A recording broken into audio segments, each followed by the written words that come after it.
नमस्कार दोस्तों, आइए सुनते हैं मुंशी प्रेमचंद के द्वारा लिखी कहानी काशी में आगमन। जब से वृक्ष रानी का काव्य चंद्र उदय हुआ, तभी से उनके यहाँ सदैव महिलाओं का जमघट लगा रहता था। नगर में स्त्रियों की नई सभाएं थी। उनके प्रबंध का सारा भार उसी को उठाना पड़ता था। उसके अतिरिक्त अन्य नगरों में भी बहुता स्त्रियां उससे भेंट करने आती रहती थी। जो तीर्थ यात्रा करने के लिए काशी आता, वो विरचन से अवश्य मिलता। राजा धर्म सिंह ने उसकी कविताओं का सवार्ग सुंदर संग्रह प्रकाशित किया था। उस संग्रह ने उसके काव्य चमत्कार का डंका बजा दिया था। भारतवर्ष की कौन कहे, यूरोप और अमेरिका के प्रतिष्ठित कवियों ने उसे अपने काव्य मनोहरता पर धन्यवाद दिया था। भारतवर्ष में एकाध ही कोई रसिक मनुष्य रहा होगा जिसका पुस्तकालय उसकी पुस्तक से सुशोभित न होगा। विरजन की कविताओं को प्रतिष्ठित करने वालों में बालाजी का पद सबसे ऊपर था। वे अपनी प्रभावशालिनी वक्ताओं और लेखों में बहुधा उसके वाक्यों का प्रमाण दिया करते थे। उन्होंने सरस्वती में एक बार उसके संग्रह की सविस्तार समालोचना भी लिखी थी। एक दिन प्रातः काल की सीता चंद्र कुमारी, रुक्मणी और रानी विरजन के घर आई। चंद्रा ने इन स्त्रियों को फर्श पर बिठाया और आदर सत्कार किया। विरजन वहां नहीं थी। उन्होंने उन्हें प्रभात का समय काव्य चिंतन के लिए नियत किया था। उस समय वे किसी आवश्यक कार्य के अतिरिक्त सखियों से मिलती जुलती नहीं थीं। वाटिका में एक रमणीक कुंज था। गुलाब की सुगंधित से सुरभि वायु चलती थी। वहीं विरजन एक शिलायान पर बैठी हुई काव्य रचना किया करती थी। वह काव्य रूपी समुद्र में जिन मोतियों को निकालती, उन्हें माधवी लेखनी की माला में पिरो लिया करती थी। आज बहुत दिनों के बाद नगरवासियों के अनुरोध करने पर विरजन ने बालाजी की काशी आने का निमंत्रण देने के लिए लेखनी को उठाया था। बनारस ही वो नगर था जिसका स्मरण कभी कभी बालाजी को व्यग्र कर दिया करता था, किंतु काशी वालों को निरंतर आग्रह करने पर भी उन्हें काशी आने का अवकाश न मिलता था। वो सिंहल और रंगून तक गए, परंतु उन्होंने काशी की ओर मुख न फेरा। इस नगर को वे अपने परीक्षा भवन समझते थे। इसीलिए आज विरजन उन्हें काशी आने का निमंत्रण दे रही है। लोगों का विचार आ जाता है तो विरजन का चंद्र नयन चमक उठता है। परंतु उस समय तो विकास और छटा इन दोनों पुष्पों पर है। परंतु इस समय जो विकास और छटा इन दोनों पुष्पों पर है, उसे देख देख कर दूर से फूल लज्जित हुए जाते हैं।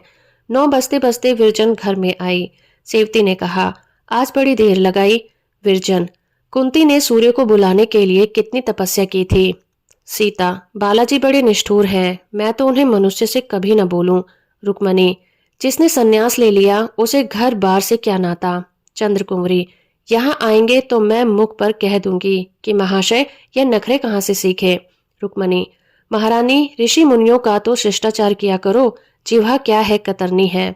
चंद्र कुंवरी, और क्या, कब तक संतोष करें जी, सब जगह जाते हैं, यहीं पैर थकते हैं। विरजन मुस्कुराकर बोली, अब बहुत शीघ्र दर्शन पाओगे, मुझे विश्वास है कि इस मास में वे अवश्य आएंगे। सीता, धन्य भाग के दर्शन मिलेंगे। मैं तो जब उनका वृतांत पढ़ती हूँ, यही जी करता है कि पाऊं तो चरण पकड़कर घंटों रोऊं।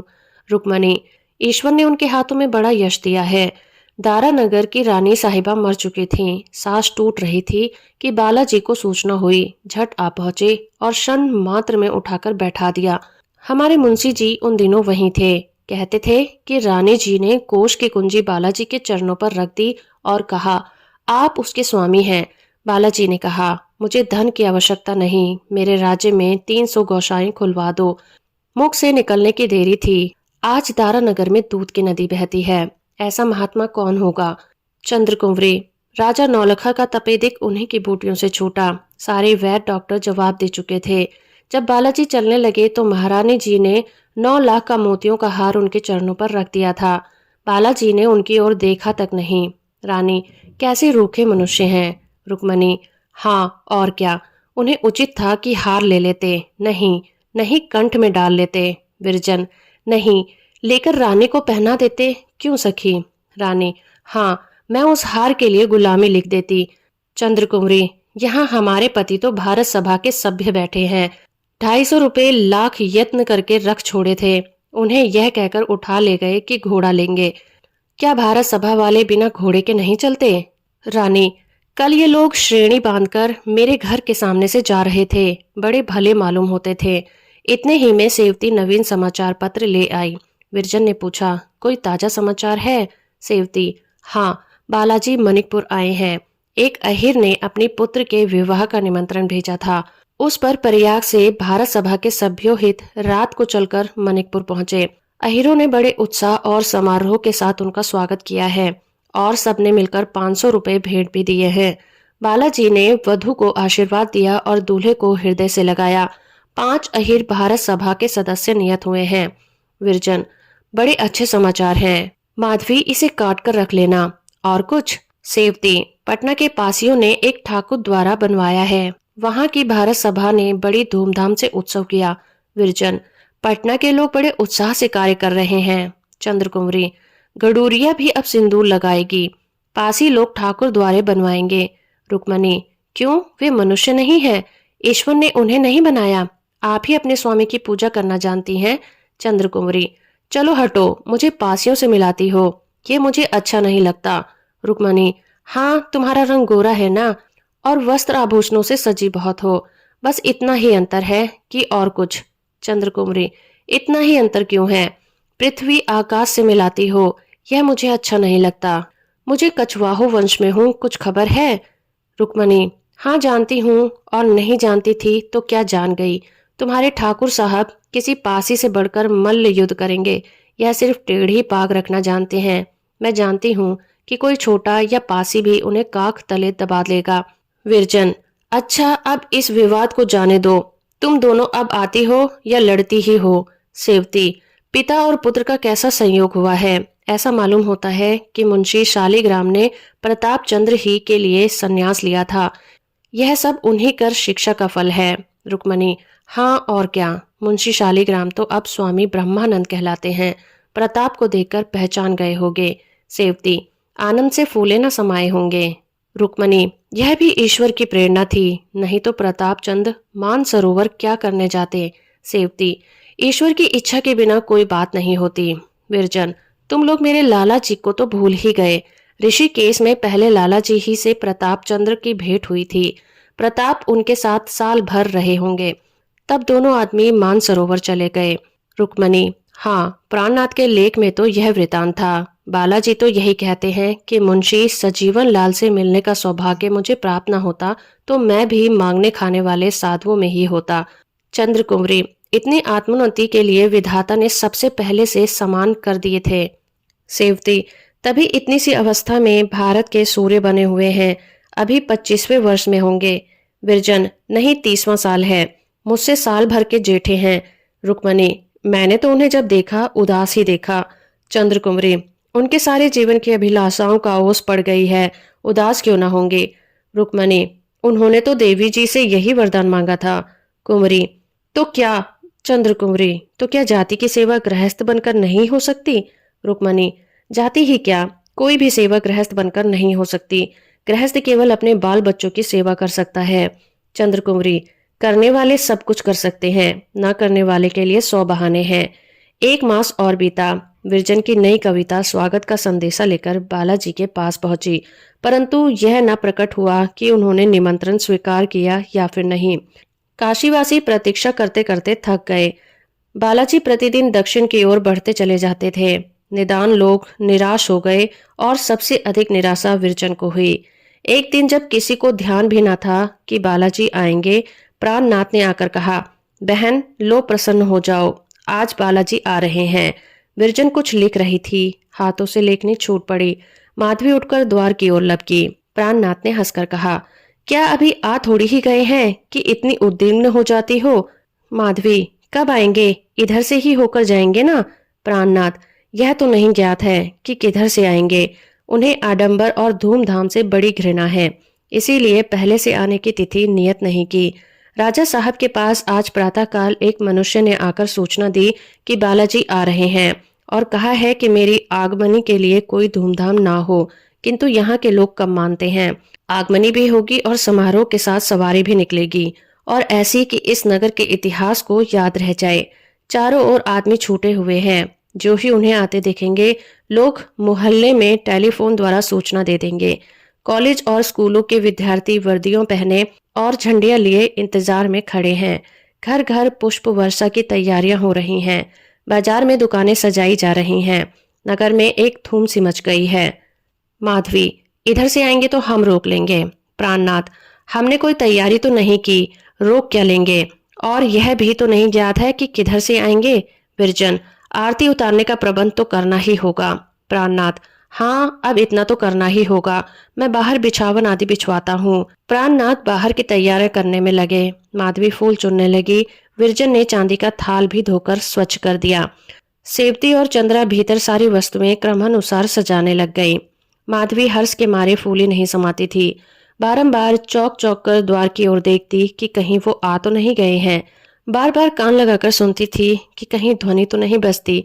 किंतु विरजन का बदन बहुत ही मलिन था। जैसे जलपूर्ण पात्र तनिक हिलने से भी छलक जाता है, उसी प्रकार ज्यो ज्यो प्राचीन घटनाएं स्मरण आती थी, त्यों त्यों उसके नेत्रों में अश्रु छलक पड़ते थे। आह, कभी वो दिन भी थे कि हम और वो भाई बहन थे, साथ खेलते साथ रहते थे। आज 14 साल व्यतीत हुए, उनका मुख देखने का सौभाग्य भी नहीं मिला। मैं तनिक भी रोती वो मेरे आंसू पोंछने आ जाते थे और मेरा जी बहलाते थे। अब उन्हें क्या सुधी कि ये आंखें कितनी रोई हैं और इस हृदय ने कैसे कैसे कष्ट उठाए हैं। क्या खबर थी कि हमारे भाग्य ऐसे दृश्य दिखाएंगे। एक वियोगनी हो जाएगी और दूसरा सन्यासी। अकस्मात माधवी विरजन के पास आकर बोली, मैं तनिक चची के यहाँ जाती हूँ, न जाने उनसे किसी ने कहा है या फिर नहीं। प्राणनाथ बाहर से आ रहे थे। यह सुनकर बोले, वहां सबसे पहले सूचना दी गई, भली भांति तैयारियां हो रही हैं। बालाजी सीधे घर ही की ओर जाएंगे, इधर से अब न आएंगे। विरजन, तो हम लोगों को चलना चाहिए, कहीं देर ना हो जाए। माधवी, आरती का थाल लाऊं? विरजन, कौन ले चलेगा? मेहरी को बुला लो। चौंक कर, अरे मेरे हाथों में रुधिर कहाँ से आया? माधवी, फूल चुनती थी, कांटे लग गए होंगे। चंद्रा, अभी नई साड़ी आई है, आज ही फाड़ के रख दी। माधवी, तुम्हारी बला से। माधवी ने कह तो दिया, किंतु आंखें अश्रु हो रही थी। चंद्रा साधारणता बहुत भली स्त्री थी, किंतु जब से बाबू राधाचरण ने जाति सेवा के लिए नौकरी से इस्तीफा दे दिया था, वो बालाजी के नाम से चिढ़ती थी। विरजन से तो कुछ कह न सकती थी, परंतु माधवी को छेड़ती रहती थी।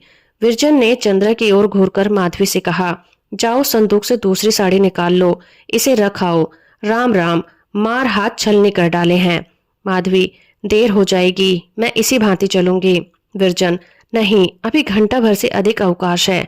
ये कहकर विरजन ने प्यार से माधवी के हाथ धोए और बाल गूंथे। एक सुंदर साड़ी पहनाई, चादर ओढ़ाई और उसे हृदय से लगाकर सजल नेत्रों से देखते हुए कहा, बहन देखो, धीरज हाथ से न जाए। माधवी मुस्कुराकर बोली, तुम मेरे ही संग रहना, मुझे संभालती रहना, मुझे अपने हृदय पर भरोसा नहीं है। विरजन ताड़ गई कि आज प्रेम ने उन्माद का पद ग्रहण कर लिया है और कदाचित यही उसकी परिकाष्ठा है। हाँ, यह बावली बालू की भीत उठा रही है। माधवी थोड़ी देर के बाद विरजन, सेवती, चंद्रा आदि कई स्त्रियों के संग सुवाम के घर चली और वहां की तैयारियां देखकर चकित हो गई। द्वार पर एक बहुत बड़ा चंदोवा बिछावन शीशे और भांति भांति की सामग्रियों से सुसज्जित खड़ा था। बधाई बज रही है। बड़े बड़े टोकरों में मिठाइयां और मेवे रखे हुए थे। नगर में प्रतिष्ठित सभ्य उन्मोत वस्त्र पहने हुए स्वागत करने को खड़े थे। एक भी फिटन या गाड़ी नहीं दिखाई देती थी, क्योंकि बालाजी हमेशा पैदल चलना पसंद करते थे। बहुत से लोग गले में झोलियां डाले हुए दिखाई देते थे, जिनमें बालाजी का समर्पण करने के लिए रुपए पैसे भरे हुए थे। राजा धर्म सिंह के पांचों लड़के रंगीन वस्त्र पहने, केसरिया पगड़ी बांधे, रेशमी झंडियां कमरे से खोले बिगुल बजा रहे थे। जो ही लोगों की दृष्टि विरजन पर पड़ी, सहस्त्रों मस्तक शिष्टाचार के लिए झुक गए। जब ये देवियां भीतर गई तो वहां भी आंगन में दालान नवागत वधु की भांति सुसज्जित दिखे। सैकड़ों स्त्रियां मंगल गाने के लिए बैठी हुई थीं। पुष्पों की राशियां ठौर ठौर पड़ी थीं। सुवामा एक श्वेत साड़ी पहने संतोष और शांति की मूर्ति बनी द्वार पर खड़ी थी। विरजन और माधवी को देखते ही सजल नयन हो गई। विरजन बोली, चची, आज घर के भाग्य जाग गए हैं। सुवामा ने रोकर कहा, तुम्हारे कारण मुझे आज यह दिन देखने का सौभाग्य मिला है। ईश्वर तुम्हें फल दे। दुखिया माता के अंतःकरण से यह आशीर्वाद निकला। एक माता के शाप ने राजा दशरथ को पुत्र शोक में मृत्यु का स्वाद चखाया था। क्या सुवामा का यह आशीर्वाद प्रभावहीन होगा? दोनों अभी इसी प्रकार से बातें कर रही थी कि घंटे और शंख की ध्वनि आने लगी। धूम मची के बालाजी आ पहुंचे। स्त्रियों ने मंगल गान आरंभ किया। माधवी ने आरती का थाल ले लिया। मार की ओर टकटकी बांधकर देखने लगी। कुछ ही काल में नवयुवकों का समुदाय दिखाई पड़ा। उनके पीछे अनगिनत मनुष्यों का झुंड था। सारा नगर टूट पड़ा। कंधे से कंधा छिला जाता था, मानो समुद्र की तरंगे बढ़ती चली जाती हैं। इस भीड़ में बालाजी का मुख चंद्र ऐसा दिखाई पड़ता था मानो चंद्रमा के समान। ललाट पर अरुण चंदन का तिलक था और कंठ में एक गेरुए रंग की चादर पड़ी हुई थी। सुवामा द्वार पर खड़ी थी। जैसे ही बालाजी का स्वरूप उन्हें दिखाई दिया, धीरज हाथ से जाता रहा। द्वार के बाहर निकल आई और सिर झुकाया।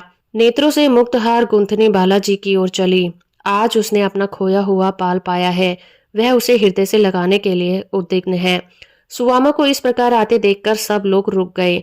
विदित होता था कि आकाश से कोई देवी उतर आई है। चतुर्दिक सन्नाटा छा गया। बालाजी ने कई डग आगे बढ़कर माता श्री को प्रणाम किया और उनके चरणों में गिर पड़े। सुवामा ने उनका मस्तक अपने अंक में लिया। आज उसने अपना खोया हुआ लाल पा लिया है। उस पर आंखों से मोतियों की वृष्टि कर रही है। इस उत्साहवर्धक दृश्य को देखकर लोगों के हृदय में जातीयता के मद में मतवाले हो गए। 50 सहस्त्र स्वर से ध्वनियां आईं, बालाजी की जय हो।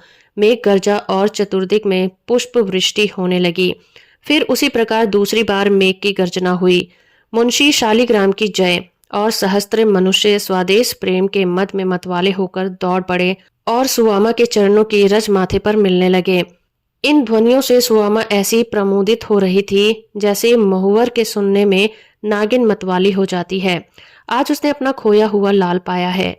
अमूल्य रतन पाने से वह रानी हो गई है। इस रतन के कारण आज उसके चरणों की रज लोगों के नेत्रों का अंजन और माथे का चंदन बन गई है। अपूर्व दृश्य था। बारंबार जय जयकार की ध्वनि उठती थी और स्वर्ग के निवासियों को भीतर की जागृति का शुभ संवाद सुनाती थी। माता अपने पुत्र को कलेजे से लगाए हुए है। सुवामा बालाजी का हाथ पकड़े हुए घर की ओर चली। द्वार पर पहुंचते ही स्त्रियां मंगल गीत गाने लगी और माधवी स्वर्ण रचित थाल, दीप और पुष्पों से आरती करने लगी। विरजन ने फूलों की माला, जिसे माधवी ने अपने रक्त से रंजित किया था, उसके गले में डाल दी। बालाजी ने सजल नेत्रों से विरजन की ओर देखकर प्रणाम किया। माधवी को बालाजी के दर्शन की कितनी अभिलाषा थी, किंतु इस समय उसके नेत्र पृथ्वी की ओर झुके हुए थे। वो बालाजी की ओर देख नहीं सकती। उसे भय है कि मेरे नेत्र पृथ्वी हृदय के भेद को खोल देंगे। उसमें प्रेम रस भरा हुआ है। अब तक उसकी सबसे बड़ी अभिलाषा यही थी कि बालाजी का दर्शन पाऊं। आज प्रथम बार माधवी के हृदय में नई अभिलाषाएं उत्पन्न हुई हैं। आज अभिलाषाओं ने सिर उठाया है, मगर पूरा होने के लिए नहीं। आज अभिलाषा की वाटिका में एक नवीन कली लगी है, मगर खिलने के लिए नहीं, वरन मुरझाने, मिट्टी में मिल जाने के लिए। माधवी को कौन समझाए कि तू इन अभिलाषाओं को हृदय में उत्पन्न होने दे। ये अभिलाषाएं तुझे बहुत रुलाएंगी।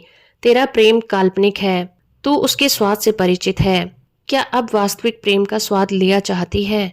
तो दोस्तों, अभी आप सुन रहे थे मुंशी प्रेमचंद्र के द्वारा लिखी कहानी काशी में आगमन। उम्मीद करती हूँ मेरा ये प्रयास और ये कहानी आपको अच्छी लगी होगी। वीडियो को लाइक और चैनल को सब्सक्राइब करना बिल्कुल मत भूलिएगा।